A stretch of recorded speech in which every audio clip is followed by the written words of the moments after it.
নমস্কার সবাইকে। সবাই কেমন আছো? আশা করছি সকলে খুব ভালো আছো। আর এত গরম পড়েছে যে গরমে কিছুই ভালো লাগছে না।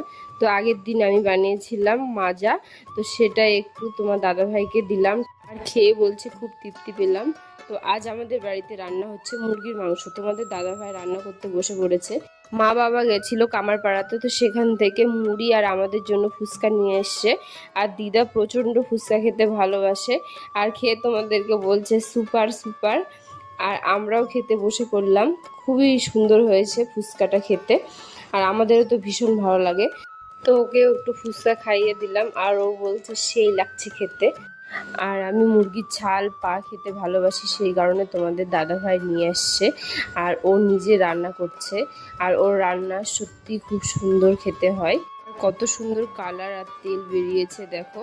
আর তোমরা কে কে আমার মতো খেতে ভালোবাসো অবশ্যই কমেন্ট করে জানাবে। তারপর আমরা কষা মাংস খেলাম একটু, ওই ক্লিপটা নিতে ভুলে গেছি।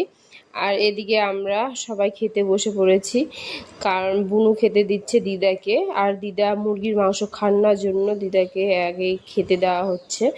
আর এদিকে আমরা খেতে বসে পড়েছি। মাংসটা এত সুন্দর রান্না হয়েছিল না খেতে।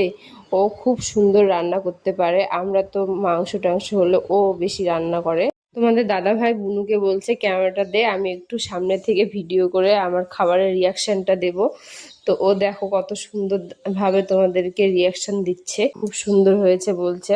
ভিডিওটি এখানেই শেষ করছি। ভিডিওটি কেমন লাগলো অবশ্যই কমেন্ট করে জানাবে, আর ভালো লাগলে অবশ্যই একটা লাইক কমেন্ট শেয়ার করে দেবেন, আর পেজটিকে ফলো করে দেবে ভালো ভালো ভিডিও পাওয়ার জন্য। ততক্ষণে সবাই ভালো থাকবেন, সুস্থ থাকবেন। সবাইকে অনেক অনেক ধন্যবাদ।